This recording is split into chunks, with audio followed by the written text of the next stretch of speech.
দাস, এইটা আমার জানা নাই কোন 50টা, এটা তুমি কমেন্ট করো, আমি জেনে তারপর তোমাকে বলবো। হাসান ভাই, বাংলাদেশে কেন আজ ভারত বিদ্বেষী বলুন, ভারতের যারা আছে তারা জানুক। বাংলাদেশ আসলে ভারত বিদ্বেষী না, ভারতের জনগণের সাথে বাংলাদেশে কোনো সমস্যা নেই। সমস্যাটা হচ্ছে ভারত সরকারের সাথে, যে মোদী সরকার আমাদের খুনি হাসিনা, আমাদের 2000 শিশু কিশোর শ্রমজীবী মানুষের খুনি হাসিনা হত্যাকারী।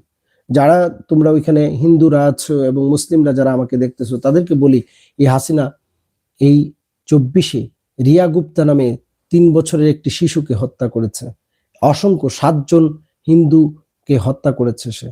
এই যে 2000, সেখানে 7 জন হিন্দু ভাই বোনও আছে। তাহলে দেখো, সে কিন্তু হিন্দু মুসলিম বিবেচনা করে নাই, সে গুম করেছে, খুন করেছে অসংখ্য মানুষ।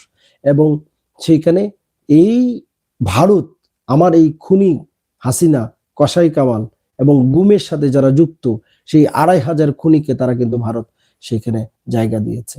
এটাই হচ্ছে ভারতের সাথে, ভারতের সরকারের সাথে অন্যতম প্রধান কারণ। তারপর 2 নম্বর কারণ হচ্ছে আমাদের সাথে যে নদীগুলোর বাঁধ, সেই নদীগুলোর ফারাক্কা বাঁধ, তিস্তা ব্যারেজ এবং তোমার বারাক বাঁধ